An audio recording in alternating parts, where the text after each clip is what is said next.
So parents are constantly told, so they're struggling about their child's substance use. They're experiencing some of the hardest things that they've ever experienced in their life. And then they're told over and over again to just pray about it and have faith. And that is given as the entire solution. And then if somebody is praying and having faith, but things aren't changing, that's just one more way that parents are made to feel like everything that they're doing is wrong and that they're a part of the problem and they're just not a good enough parent. Oh, that was why I wanted to have you on this episode because that's my frustration. So, I speak to kingdom entrepreneurs and I am a clarity coach and I have been in the church world for 40 years, all my life almost. And the pray about it literally has become, for many people, passive faith, which is kind of a procrastination. And so, yeah, as soon as you said that, I'm like, oh, we've got to talk about this because this is not working. Here you are. You are sitting with the solution to somebody's problem, and they have been trained for all their life that instead of making a decision in faith, they are at that moment, they're supposed to pray. And it's like, no, no, no. The prayer should have happened before the call. When you're presented with the solution, now you have the faith to take action if you have been praying about it. Does that make sense? Yeah, absolutely. It kind of reminds me of what we were talking about the other day, where I was talking about how I had done the work like before I got on the first call to work with you. I'd done the work to like really be pretty decided ahead of time that I already knew that I wanted to work with you. So the praying about it part would be like, asking for direction and seeing where I'm led, stopping to take the time to listen. But then the action part is getting on the call with you and making that happen to create the result that I want because I see you as part of my solution. Yeah, 100%. And that's the exact same process that I do. So, but before we get into it any deeper, I need to tell everybody who you are. So, everybody, this is Heather Ross, and she is a family recovery coach and host of the Living While Loving Your Child Through Addiction podcast. And so we've all said it. I just need to pray about it. But what if the prayer has already been answered and the help that you are waiting for just showed up in human form? And that's how I look at your program, is it just showed up. So today we're asking one of my favorite questions. Are we really praying about it or are we procrastinating? And Heather knows this firsthand because she helps moms who are walking through one of the hardest things imaginable: loving a child in addiction, living in that circumstance. And she helps them find real peace right where they are. And she's learned how to live out her faith as action, not as paralysis. So, thank you, Heather Ross, for joining us. And what you just said, literally like word for word, about praying about it. You pray, potential solution presents itself. And then it's like there's three responses that can come up: it's faith, fear, or like discernment of, oh, this just isn't a good fit. And so, yeah, to me, when I am actually praying about, Lord, help me find a solution to this problem that I can't figure out on my own, then that leads me to the solution. That leads me to the help. That leads me to the insight. And then it becomes a matter of, as I'm in the moment, I can tell, wait, now what's coming up? Is it fear? If it's fear, that's not the time to pray because prayers prayed in fear don't work. We're supposed to be praying in faith, not fear. And fear is natural. Fear can always be there, but fear is what's going to be overcome by taking faith, no matter how afraid we are, by taking action in faith, no matter how afraid we are. And then every once in a while, you think that this is the solution. You get on and you get a little more information. You're like, oh, no, no, no. This is not a good fit for me. Like this goes against my values, or this goes against this season of life for me. Or, there's just some like really certain thing of, oh, I can see that this is not the answer. So that's how I look at it. Is that how you look at it? Or do you have anything to add to that?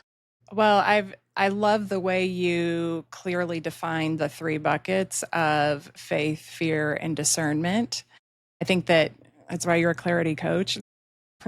That makes the decision so much easier to really just even ask yourself those questions and reflect on each one. Like, what am I experiencing right now? Is this discernment that this is not the right thing for me at this time?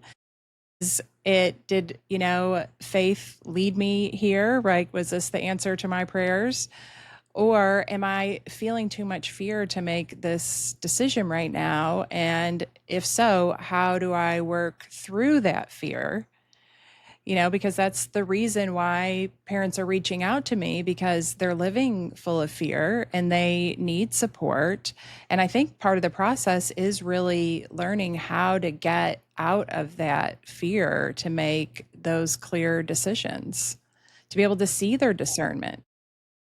Okay, that's amazing. Can you say more about that? Like, is that something you help people with, out to get out of fear in order to make that decision? Yeah. So I have like an example of, for me, when I was in fear, I followed tough love advice that did not fit with my values. It did not sit with my heart right at all. But I was making this decision from fear because everybody was saying that that's what I needed to do.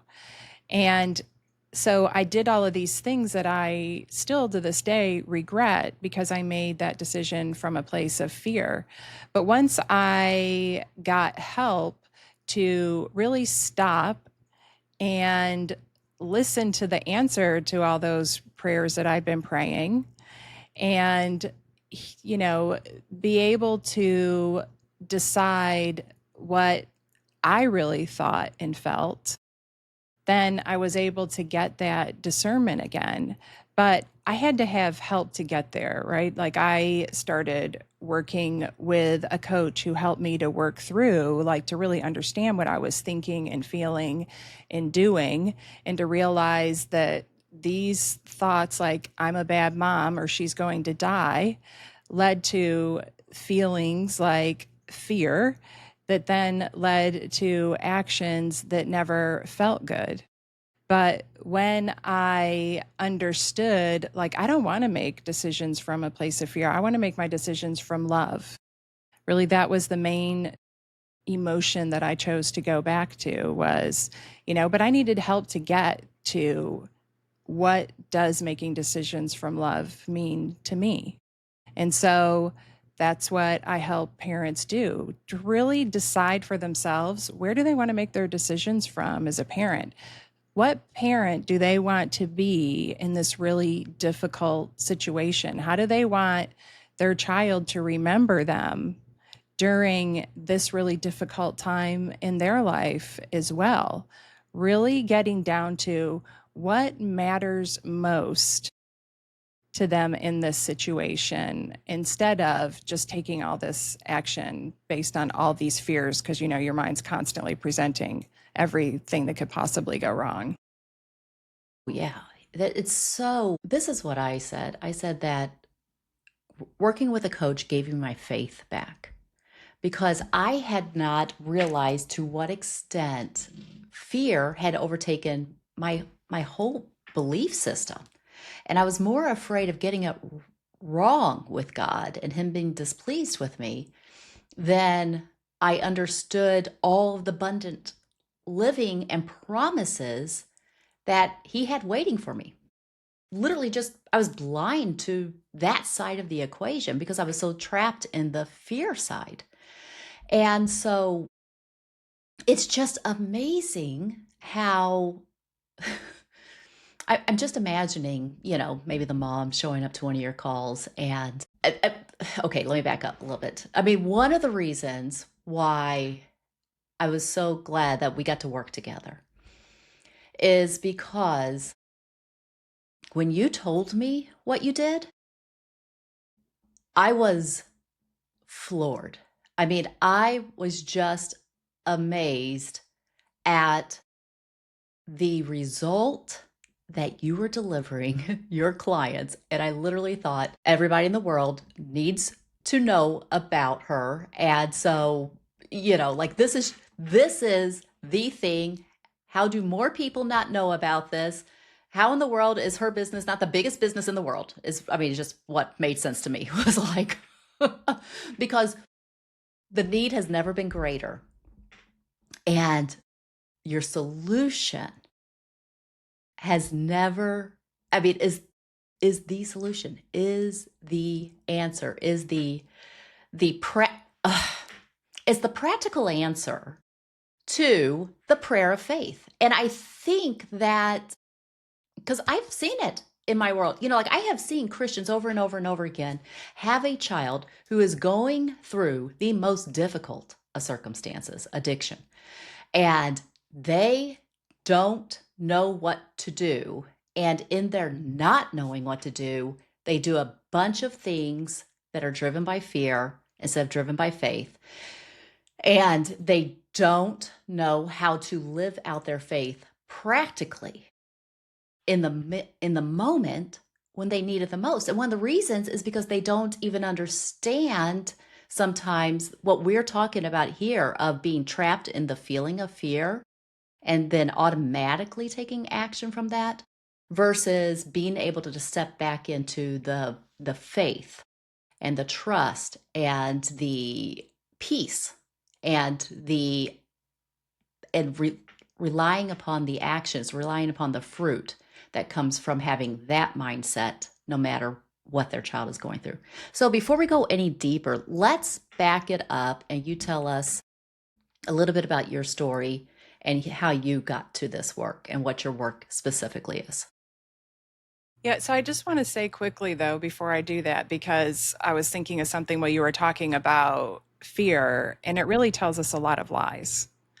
Mm. And, some of the lies that fear told me was that I was a bad mom, that I had ruined my daughter's life forever, that things were never going to get better, they were only going to get worse, and that I was never going to be able to figure this out, which just left me in absolute despair. And in that place that you were talking about earlier, where the fear had gotten you away from your faith, and that was running everything. So when my daughter was in her early teens, she started struggling with substance use. Before that, she had been like the easy kid, straight A student, competitive cheerleader, like just so involved with all of her friends. Just, I loved going to parent teacher conferences because she was always doing so good in school. She was that kind of kid. And then she started struggling with depression, anxiety, substance use, self harm, an eating disorder. Like all of these things happen at once, seemingly out of nowhere.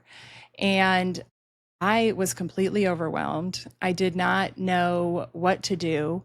By the time I realized what was going on, everything that she was going through was like so far ahead of me. There was such a steep learning curve that I felt like I could just never catch up with what I needed to do to help her. I turned to every professional you can possibly imagine to try to get help.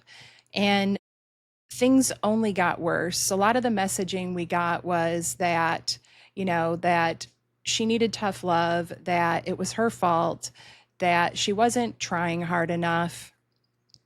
And so that was, putting that conditioning in my mind, kind of that conditioning we already get from society, like when we see in movies and TV shows and other publications, there's just so much stigmatized tough love type advice out there.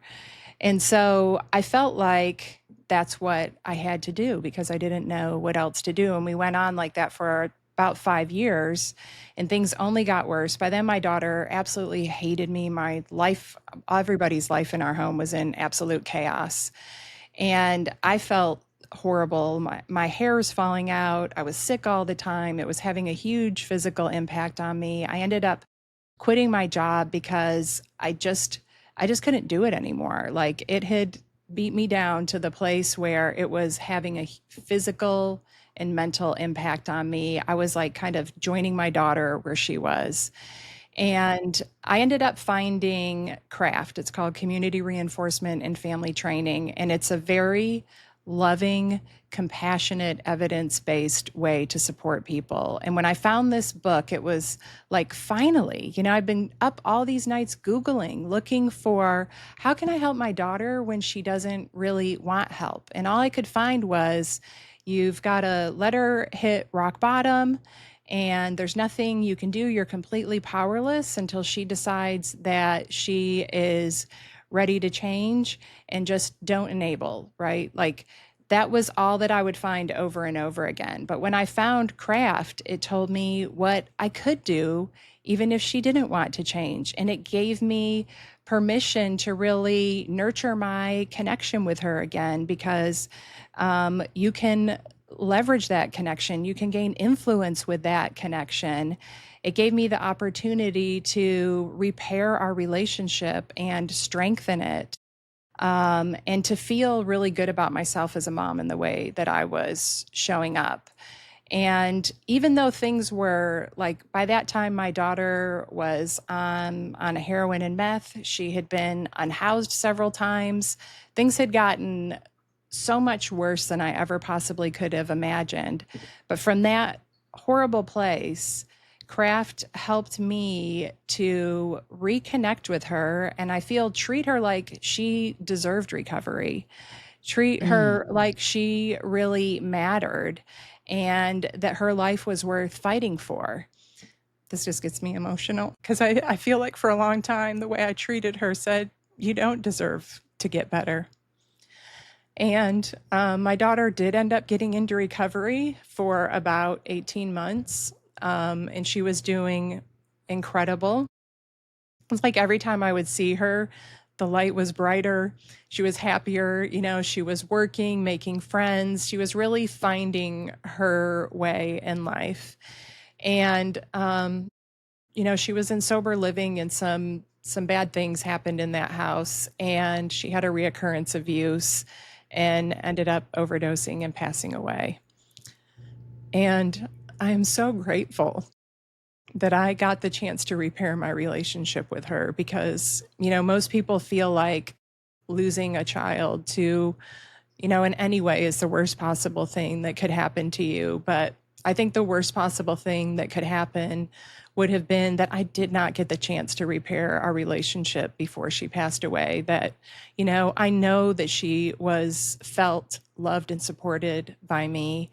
And I know that when I got the opportunity to learn something new, I took that opportunity and I did the work to be the kind of mom that I could be proud of.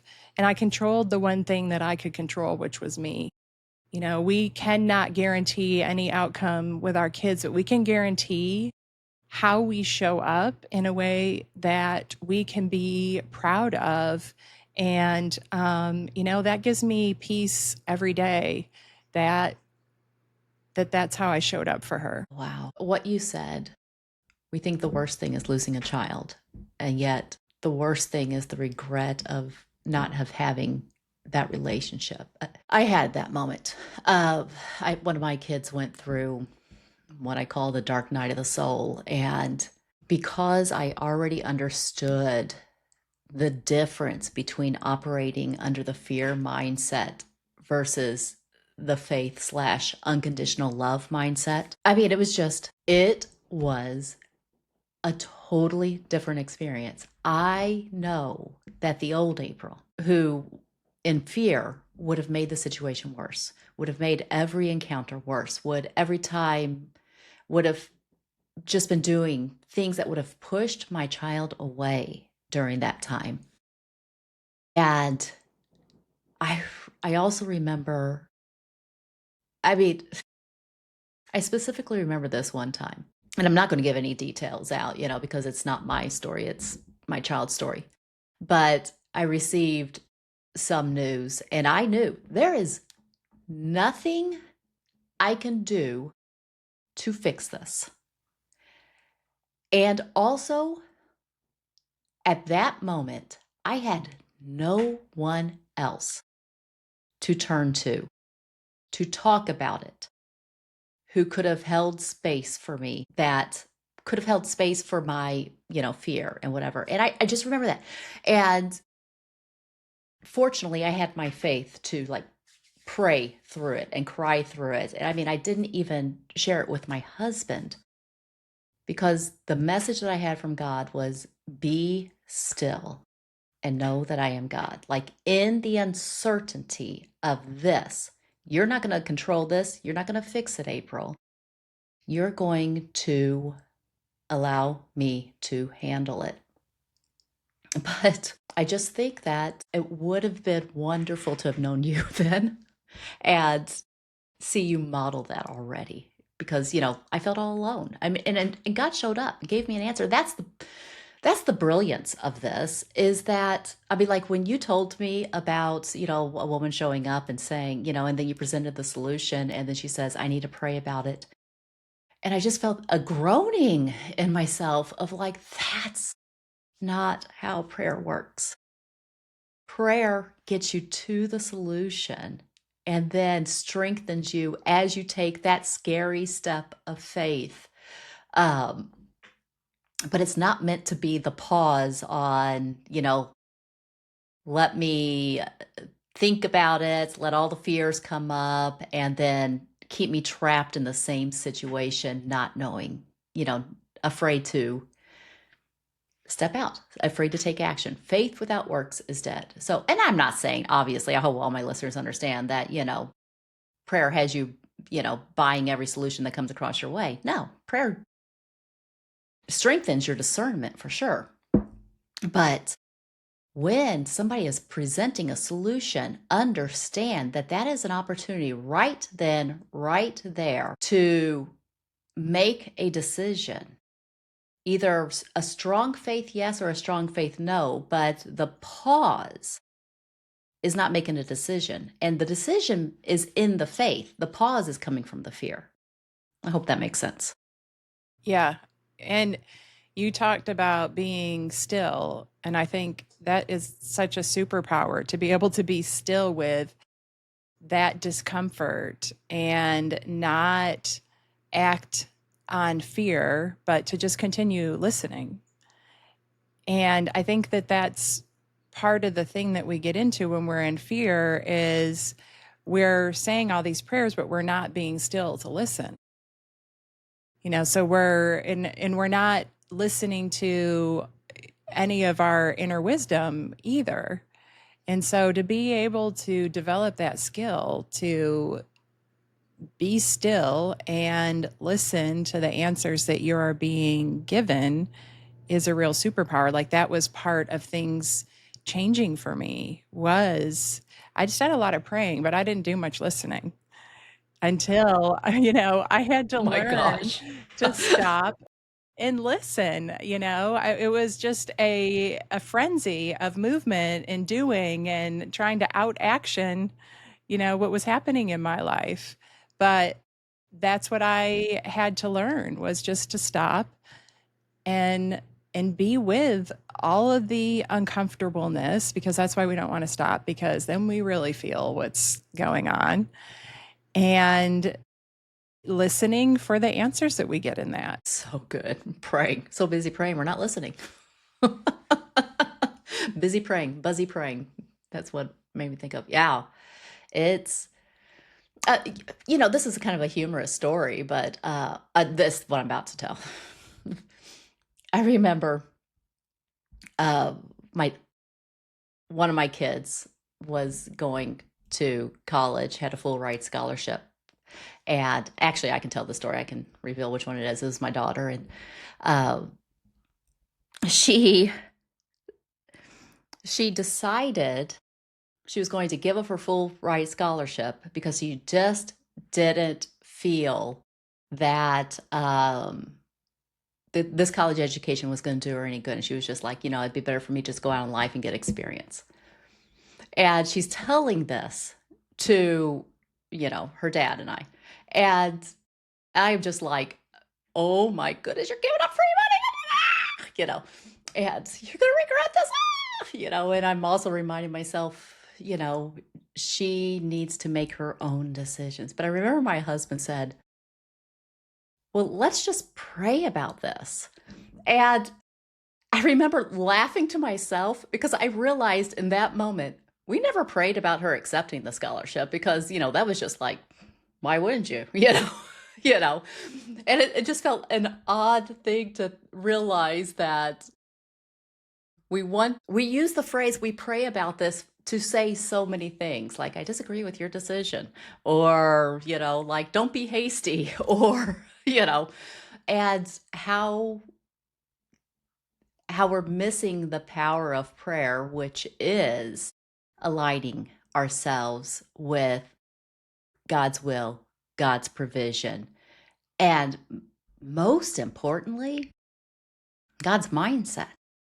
The Bible says in, I think, 2 Peter, for God has not given us the spirit of fear, but of power and of love and of a sound mind. And it just reminds me over and over again that anytime that I'm feeling fear, I need to step back into almost a backwards equation, the sound mind that creates the love that gives me the power to take action, aligned action with a sound mind, not a fearful mind. So anyway, I can't remember now what prompted that, but there's a couple of other questions I wanted to ask you. You work with moms in the most difficult of circumstances when peace feels literally impossible. How do you ever see women praying for help but struggling to receive it? Yeah, I think actually one of the things that you talked about in that story was how you didn't pray for accepting the scholarship because that's the norm. But you were going to pray about not accepting the scholarship because society mainly says, that we should accept the scholarship. And I think that that's a similar struggle that parents like we're given these messages of that we should be able to figure it out on our own and that there's really only one way, all these stigmatized ways that I have already mentioned. And parents are constantly told that they're codependent because they want to help. So there's something wrong with them for wanting to help, even though, Wow. yeah, that's really Sorry, common, that just right? oh my gosh. Yeah, that they're too involved and enmeshed and codependent because this is their kid's problem and their kid needs to figure it out. Whereas any other thing that somebody was facing, say, like, if somebody has cancer, the family is automatically pulled in and becomes, you're encouraged to bring somebody with you to every single appointment with you because you need an advocate. But for some reason, when it comes to substance use disorder, the family's kind of pushed away and told that their involvement is a problem. So there's all of these things going into why it is so hard for a mom to accept help. She knows she needs it, she wants it, but she's constantly getting all of this messaging that something is wrong with her. And even the desire to have help means something is wrong with her. So accepting that help can, reinforce a lot of those things. So it doesn't feel as appealing as it seems on the outside with us looking at it, thinking about, all of the benefits and how it's actually really strong to ask for and receive help. That's the place, that mom that is struggling to receive that help she's looking for. That's where she's coming from. That's those are all the roadblocks. Oh, wow. Yeah, I'm just thinking about my past experience, like growing up, the messaging that I received from the church that I grew up in was very much, you know, kind of like reject the sinner before he taints you, before it messes you up. And it blows my mind that the biggest criticism that the religious leaders had about Jesus was that he was a friend of sinners. Like he was there for them. He ate with them, and he wasn't, what am I trying to say? I'm trying to say this. Like the Bible says in a place, pure religion and undefiled is helping the widows and the orphans. And I just think that that's just like being there, being the person that's capable of helping the person in need. And for me, for so many years, I thought faith was getting everything right. And since then, I've matured and realized that faith is I don't have the answers, but I am willing and capable and able to tap into the unconditional love of God and sit with anybody in any circumstance.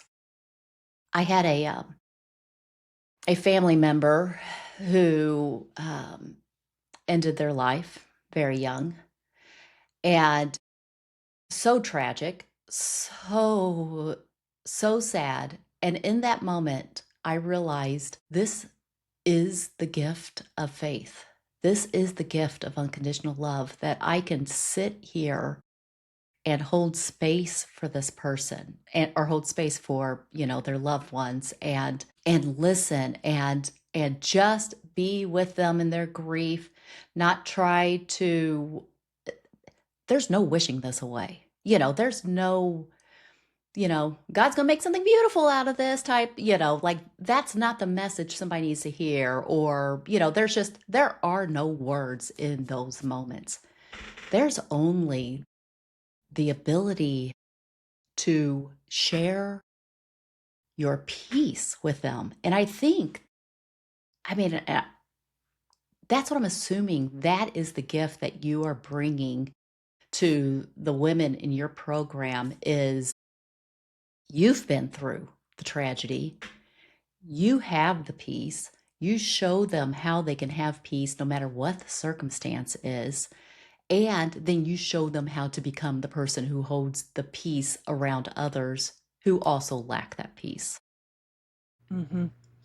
Yeah, that unconditional presence is like the biggest gift that you can give to somebody, where you can just sit there and hold their biggest emotions and just hold space for that without having to fix it or change it. That I can sit there and listen to a mom's fear that her child is going to die. And it is a real fear in our world today. Hundreds of thousands of people are dying for substance use related deaths every year. And not try to make her feel better about that, to just sit in it with her while she processes that. And, there's no judgment, because I know what it feels like to be that mom. And then they're able to then go have that unconditional presence for their kids, which is what we all need. But when fear's in the way, it's nearly impossible. But when a mom can sit with me and share anything that's going on in her life and have it received with love and compassion, and just be around somebody who can be with that and experience that, it enables them to go do that for their kids and all of their pain. There's more to it than that, but that's a huge part of it.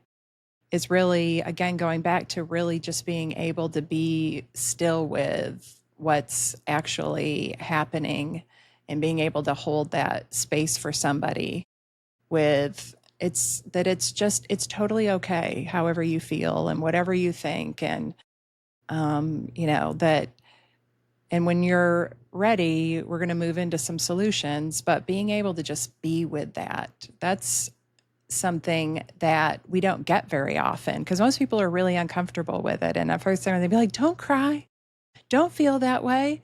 Well, it's okay, right? Like, Yeah. so then next thing you know, it's about their discomfort, about how your tragic experience. Yeah. Yeah. That's, yes, what you just said.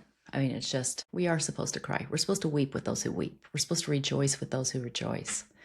And I just think that I'm hearing more about it said, but emotional maturity is a real powerful skill that it just makes life better. I don't know how to say it any better, any more than that.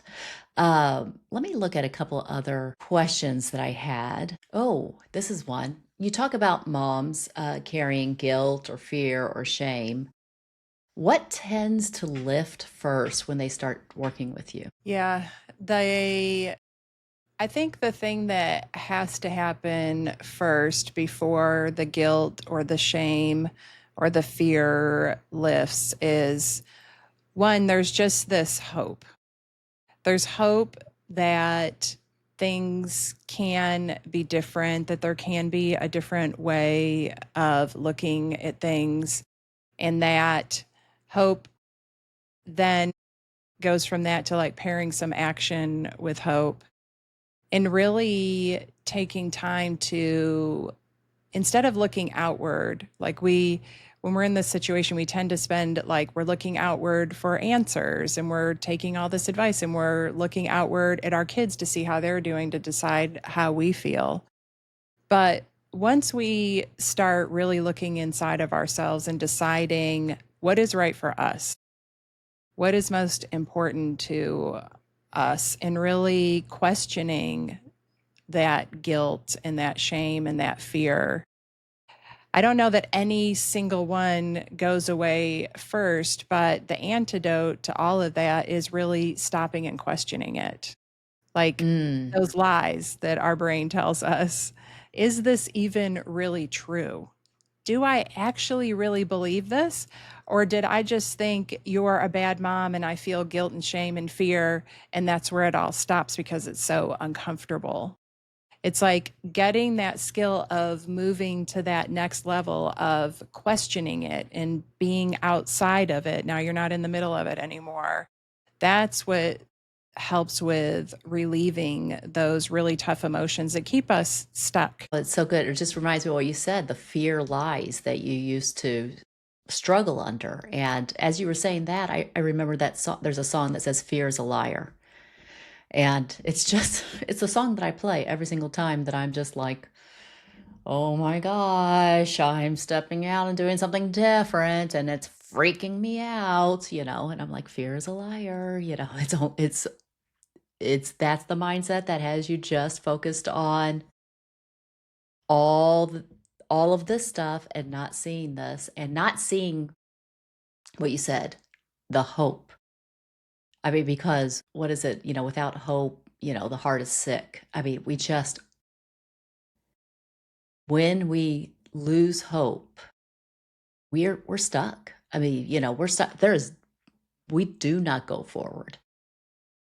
We're just trapped. But when we know how to regain hope, or we know how to give somebody else hope, which obviously you do, um, or know how to, you know, walk ourselves back into hope or receive hope, game changer. But we just have to realize that, yeah, if we don't have hope, if we're ever in a state where we don't have hope, then find somebody who has hope for us and can hold hope for us and get us back into a state of hope. Yeah, that I'll say like I was really aware after my daughter passed away, that feeling of hopelessness and how hard it was to deal with because while she was still alive, I had hope that things could change, that things could be better.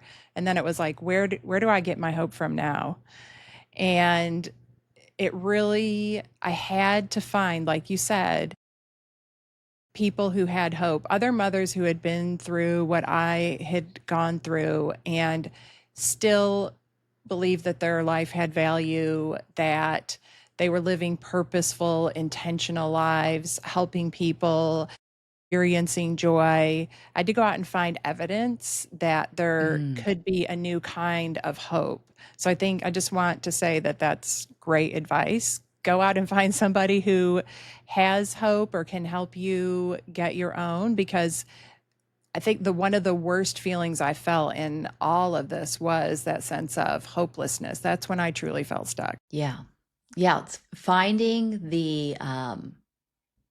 when you find somebody who inspires hope in you, hang around them. Your life will get better, whatever it is. I mean, just find out what they're thinking, how they're living, hire them if they're offering a Right. solution. All right.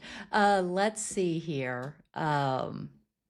Ooh, what kind of woman is ready for your program? What makes it the next right step? That's such a great question. Usually, I think they're at the point where they're like, I feel like I've tried everything. I don't know what else to do. And I don't want to do this alone anymore. Like I'm I'm ready to get help. I'm ready to try something new. That just being in a place of readiness, as a coach, we can meet anybody where they're at, right? So I meet moms in all different parts of their journey. Maybe they just found out that their kid's struggling with substance use. Other ones, maybe it's been happening for 20, 30 years. Right? So no matter where they're at, there is opportunity to change. That's something I truly believe. Like any mom I work with is going to experience a change in their situation because their focus is going to change to what they have control of, what they can do for themselves, instead of kind of just there's that circle of control. And when you focus on what you can control in here, you just become so much more powerful. And then outside of that is your circle of influence, which just kind of, I think of the things you do in your circle of control ripples out into that circle of influence. And then this huge circle out around it is the things you can't control. And you just kind of leave those things alone. And you're just so much more effective at that point, and you have so much more energy and again more of a sense of hope, because for the first time for a lot of parents it feels like, oh my gosh, like I actually can affect change in my life because I'm focused on the right things now. So I have a strong belief that any mom can do this work and have a huge impact on her own life and have that ripple effect on her child as well. Like that messaging out there that we're powerless and there's nothing we can do. But at the same time, we're getting the message that we're so powerful that if we enable, our kids will never get into recovery. So, I mean, which is it, right? My gosh, yes. You can't win no matter what you do. Well, that's just a sign that it's fear. I mean, because it's like, yeah, now you're in an impossible situation. You're so powerless, you can't do anything. And yet if you do anything, it'll prevent them from what they need to do. That's a crazy message to be hearing. It's kind of like just the whole old mom's thing, you're wrong no matter which way you do it. If you stay at home, if you go to work, you're wrong. If you sleep train your child or if you let them sleep with you all the time, you're wrong. If you It's So like, many judgments. it's Like, how about a more crazy. individual, like, what does this family need? What's going to set this family and its members up for success? And it's not going to be the same as it is in every family. Like, but there's just so much one size fits all advice out there that there's only one way to do things. And if you're not doing it that one way, then you're wrong. And that feels awful. Like, there's just so many different paths. We need humans are complex. And so we need a lot of different ways to approach things, not just one black and white, one size fits all answer. As you were saying that, I realized this is the way that I think about it. I think we're all looking for the perfect path, the perfect solution. Like give me the roadmap that gets me from A to Z without any wrong turns. And it's like, as long as you're looking for the roadmap, you're going to miss it. You need to learn how to read a compass. You know, it's because the compass, like pointing towards love, pointing towards hope, pointing towards faith that takes action versus we're in new territory. I don't know what to do. I'll just sit down. It's like, no, no, no, learn how to read a compass.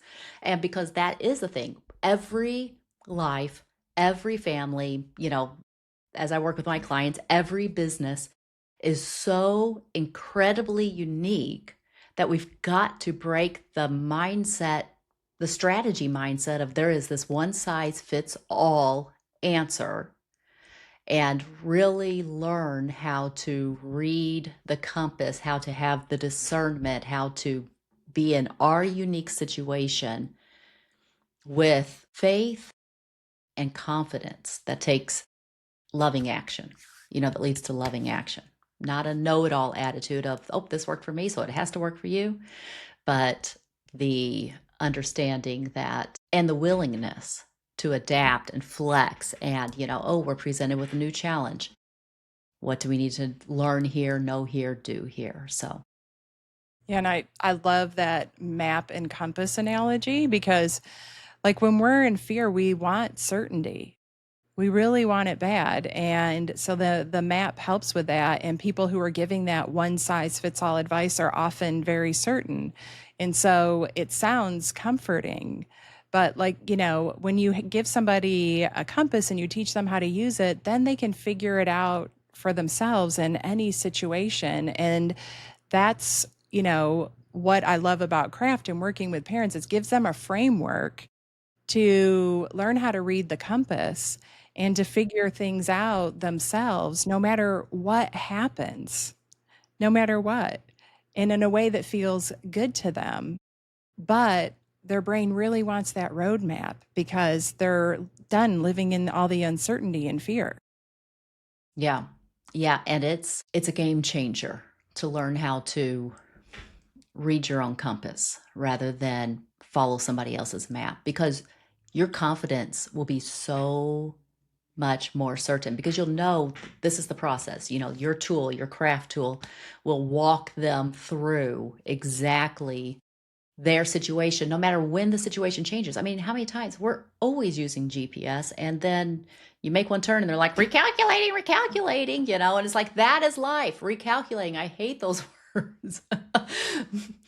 But that's because there's if we're wanting it to be so direct and so dialed in, we're actually going to be missing the answers. But if we develop the skills, then we always will have confidence that we will get to our goal and that we'll have what we need to match whatever situation sends us recalculating. Yes. Yeah. I love that because it's true. Life is constantly recalculating. We never know what's going to happen. And that is a life skill that once you put a little bit of time and effort into learning it, you're always going to have it. You can apply it to other areas of your life.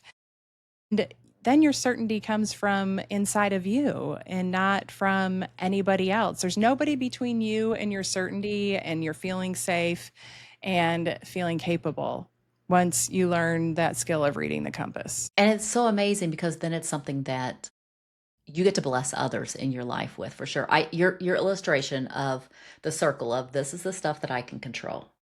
And then this is the stuff I can influence. And then this is everything else. And working from the inside out, like putting all your effort on the inside and letting your certainty, your peace, your, stronger influence radiate out and make a difference in the world that way. That's how it works.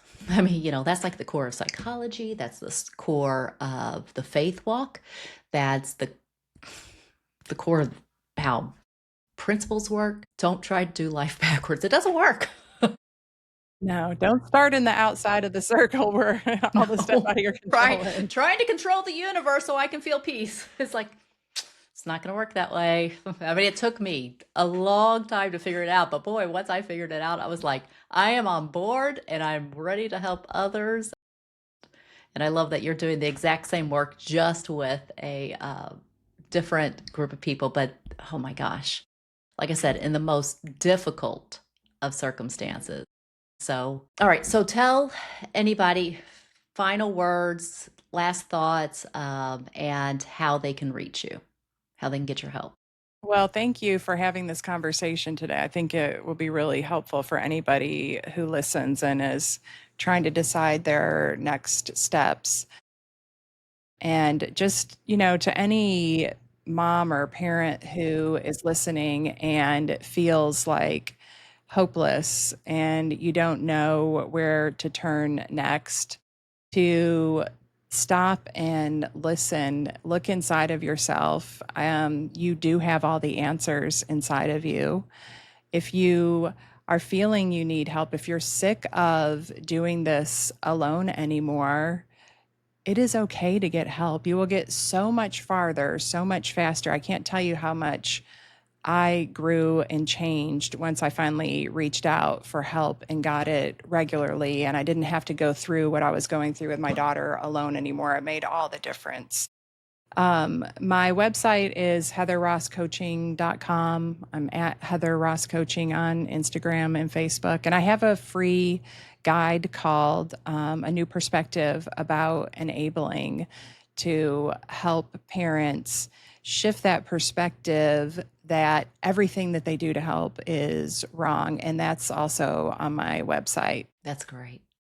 Listen, everybody, I'll have all of those links in the description, but the amount of resources that she provides is so incredible, so generous. Her podcast is an amazing listen. Her guide is amazing. Her program is amazing. Can't say enough about if Heather is the help you need, Heather is the girl you want. So anyway, all right. Thank you so much for having this conversation with me. It's been fun. Not fun. How has it been? It's been helpful for me to have somebody to talk with about how sometimes when we're even saying the words, let's pray about it, how it's not an actual activation of our faith, but it's actually a postponement of our faith, because faith takes action somehow.